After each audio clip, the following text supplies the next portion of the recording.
Crônicas do Amanhecer. Por Feijão, Centro Espírita Allan Kardec de Balneário Gaivota. 11 de julho de 2022. Acho que Deus é petista, afirma Lula.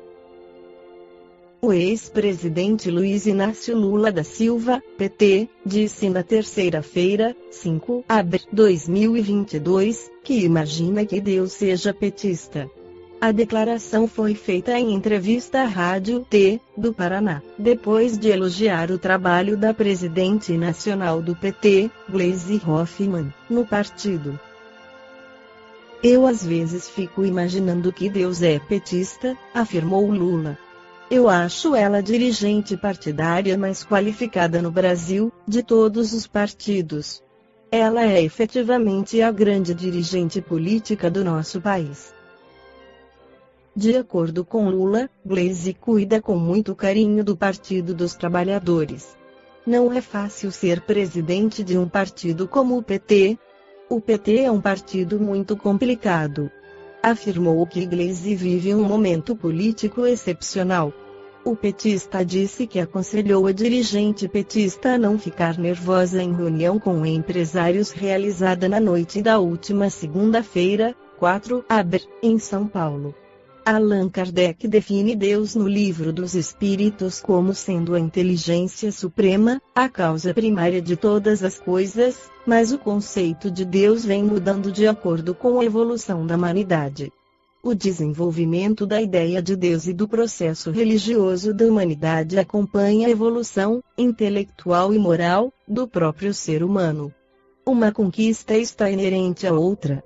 Allan Kardec esclarece sobre essa evolução. O homem primitivo entendia Deus como um ser antropomórfico, incapaz pela sua ignorância, de conceber um ser imaterial, sem forma determinada, atuando sobre a matéria, conferiu-lhe o homem atributos da natureza corpórea, isto é, uma forma e um aspecto, de acordo com o Livro dos Espíritos, questão 667.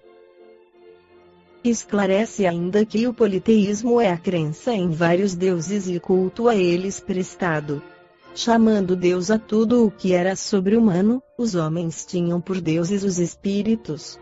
Daí veio que, quando um homem, pelas suas ações, pelo seu gênio, ou por um poder oculto que o vulgo não lograva compreender, se distinguia dos demais, faziam dele um deus e, por sua morte, lhe rendiam culto conforme o Livro dos Espíritos, questão 668. Afirma ainda que os hebreus foram os primeiros a praticar publicamente o monoteísmo, é a eles que Deus transmite a sua lei, primeiramente por via de Moisés, depois por intermédio de Jesus conforme o Evangelho segundo o Espiritismo, capítulo 18, item 2. O fato de Lula dizer que Deus é petista é explicado por Herculano Pires em seu livro Agonia das Religiões, onde ele afirma: a violência do homem civilizado tem as suas raízes profundas e vigorosas na selva. O homo brutalis tem as suas leis: subjugar, humilhar, torturar, matar. O seu valor está sempre acima do valor dos outros. A sua crença é a única válida. O seu modo de ver o mundo e os homens é o único certo. O seu Deus é o único verdadeiro. Só o que é bom para ele é bom para a comunidade. Os que se opõem aos seus desígnios devem ser eliminados pelo bem de todos. A violência é o seu método de ação, justificado pelo seu valor pessoal, pela sua capacidade única de julgar. Tece ele mesmo a trama de fogo do seu futuro nas encarnações dolorosas que terá de enfrentar. As religiões da violência fizeram de Deus uma divindade implacável e os livros básicos de suas revelações estão cheios de homicídios e genocídios em nome de Deus.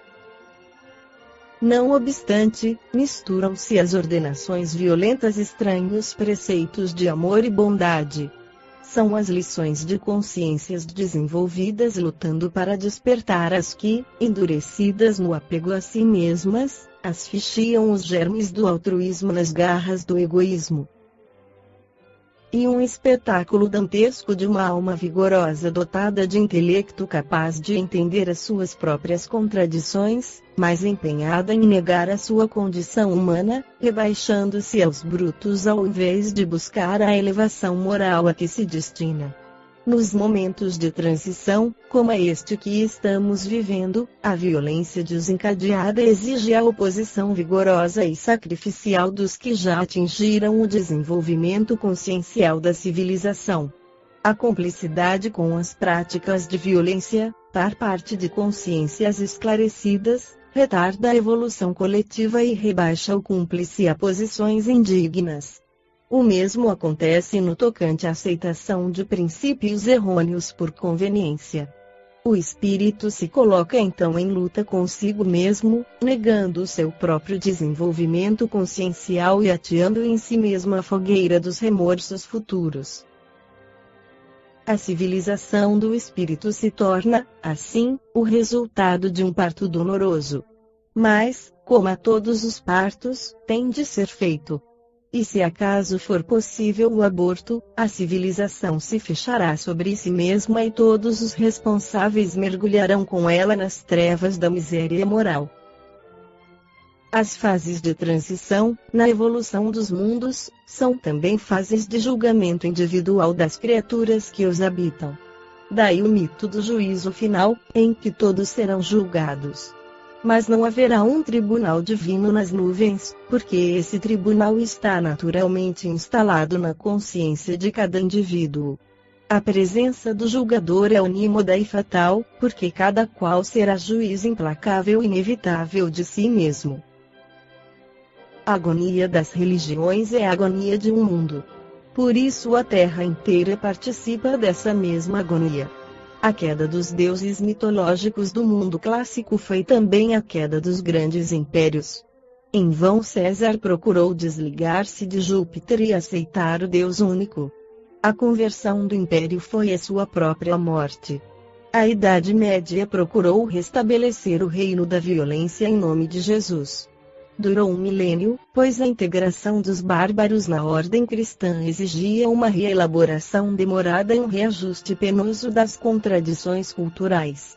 O Renascimento marcou o advento do que parecia ser, na verdade, uma civilização cristã.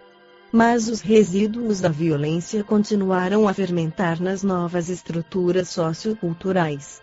A prova histórica de que a carga de violência era enorme está hoje aos nossos olhos, na explosão de violências em todos os níveis do mundo contemporâneo.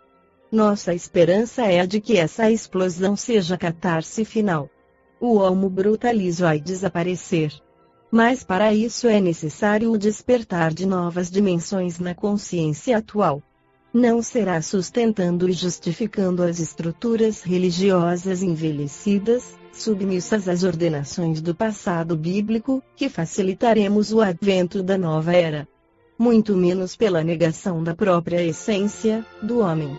Através de ideologias materialistas.